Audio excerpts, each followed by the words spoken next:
All right, welcome to the Explainer. If you're here, it's probably because you want to get genuinely smarter. And let's be honest, you're completely fed up with all that vague, philosophical advice that doesn't actually move the needle, right? Well, today we are completely bypassing those endless lists of passive brain hacks to uncover a practical, actionable framework for real intelligence. We're pulling this directly from our source material, so get ready to take some notes. We're going to break down exactly how to make knowledge stick. Okay, let's dive right into this. Here is our masterclass syllabus for today. First, we'll tackle the brain hack problem. Then we'll look at how to read to sound smart. After that, we'll see why practice makes permanent, and finally, we'll unpack the textbook strategy. So, kicking things off with number 1, the brain hack problem. It's kind of funny in a slightly painful way, but as our source points out, we're basically told that 12 to 22 years of schooling is just magically going to make us smart. In reality, it often just leaves you totally broke. Though, hey, at least you emerge fully capable of writing grammatically perfect English on Reddit while you complain about the job market.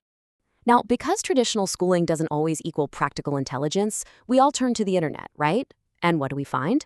A whole lot of fluff. Eat blueberries, they're brain food. Drink black coffee. Sleep more. Take random IQ tests. Listen to Mozart. We've all seen these ubiquitous internet hacks. Honestly, they usually feel like they were just copy-pasted from some WikiHow article inspired by a subway wall quote. The core problem here? They are entirely passive. Our source makes a great point. Historically, some of the most profound geniuses out there didn't rely on superfoods. They literally just sat at their desks, highly focused, sometimes functioning on just 2 to 4 hours of sleep a night. So we really need to ask ourselves, what are the actual, tangible goals of getting smart? What is in it for us? Well, it's about the real world. We want to learn useful skills, ideally ones that make us money. We want to be capable of solving really complex problems, again, for money. We want to master difficult subjects to level up. And yeah, let's just be completely honest with ourselves. We definitely want to be able to flex politely in conversation. Commanding respect and sounding super knowledgeable without coming across as an absolute nerd. So instead of relying on passive internet myths, we need to build an active habit. That brings us to section 2, read to sound smart. If we just sweep away the classical music and the blueberry diets for a second, what can you actually do right this minute to get genuinely smarter? The answer is stunningly simple. Just read. Seriously, it's the absolute primary mechanism for acquiring intelligence, and how you use it really just depends on what you want to achieve. The source notes that fiction is actually fantastic for bumping up your reading speed and building a killer vocabulary. Plus, reading a ton of character dialogue can temporarily make you feel like you have friends, which is a nice bonus. But nonfiction? Nonfiction is the real key if you want to be able to casually drop interesting, factual knowledge into your everyday conversations. Now, what's fascinating here is the mechanics of social intelligence. It's basically the battle of the know-it-all versus the likable learner. If someone says, man, it's crazy we evolved from chimps, and you hit them with a rigid, well, actually, evolution is non-linear, boom, you instantly become unlikable. It's just obnoxious. But if you change that, well, actually, to an easygoing, it is crazy, right? I was reading the other day that suddenly it's a whole different vibe. You're teaching people without making them feel dumb. You're sharing knowledge humbly. They're actually learning from you, and they walk away seeing you as smart, respectable, and like someone who actually touches grass. All right, moving right along into section 3. Practice makes permanent, because reading is really just step 1. To make that knowledge actually stick in your head, we have to understand the fundamental mechanics of memory. And this brings us straight to the learning curve. This is the principle that dictates you really only have to know about 20% of the knowledge to master 80% of a skill. When you look at how these curves work, it's clear that massive, rapid progress happens super early on when you start practicing something. You absolutely do not need to know every tiny detail before you begin, but there is a catch. You have to actually practice.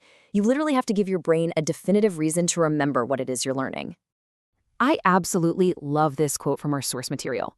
No one ever learned how to tie a tie by watching how to tie a tie, right? It's so true. You only learn by watching while you are physically tying the tie yourself. Physical application is non-negotiable. If you read a book about cleaning a bedroom, you need to get up and go clean a bedroom immediately afterward. It doesn't even have to be your own bedroom. Just go clean one. Your brain will lock that information in permanently because you just proved through physical action that the knowledge is actually useful. But okay, what if you can't physically practice right away? Let's say you're reading a car manual about how to jumpstart a dead battery, but you don't exactly have 2 cars lying around your living room to practice on. Well, the source gives us this awesome mental simulation technique. Step 1, put yourself mentally into that exact situation. Step 2, find a video of it happening. And step 3, intensely imagine the whole process from start to finish, pretending it is your car. By intensely simulating the scenario like this, you actually trick your brain into thinking you used that info. You force it to retain the knowledge, way better than someone who just passively stared at a diagram and hoped for the best. Which leads us perfectly into section 4, the textbook strategy. Let's look at why the traditional school system, despite its many, many flaws, is actually highly effective at forcing your memory to work. Think about the real world compared to school exams. Out in the real world, you might learn a piece of information 15 years before you ever actually need to use it. Naturally, your brain just wants to discard it because it seems completely useless right now. So what does a teacher do to fight that? They create a temporary, imaginary, high-stakes situation where that information is suddenly vital for your survival. That imaginary situation? It's an exam. The very real threat of failing makes your brain scramble to remember the data. The only problem is, once the test is over, your brain realizes the stakes are gone and dumps the info anyway. So to counter this forgetting curve on your own, you have to simulate high stakes independently. First, do practice questions. They are infinitely more effective than just rereading or making mind maps because they simulate the exact moment you'll actually need the knowledge. Second, if you don't have practice questions handy, make your own. And third, mentally raise the stakes. The source humorously suggests pretending you are hanging off a cliff by one arm and someone is only going to pull you up if you can correctly name all the parts of a human cell. It sounds totally absurd, I know, but creating this crazy high-pressure mental scenario tricks your brain into securing that information.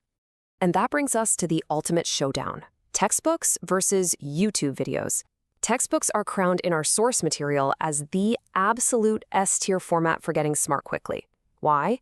Because they offer pure information, zero fluff, no hand-holding, and a ton of practice questions that actively force you to flip back to the appendix when you inevitably get stuck. It demands active engagement. Meanwhile, YouTube videos are incredibly fun, sure, but they are completely passive. You're probably going to forget everything you watched an hour later. Textbooks definitely aren't for the casual learner, but they are absolutely the most direct, unfiltered path to real intelligence. So I'm going to leave you with this final provocative thought. Are you just sitting back right now, passively consuming another explainer, or are you ready to actually test yourself?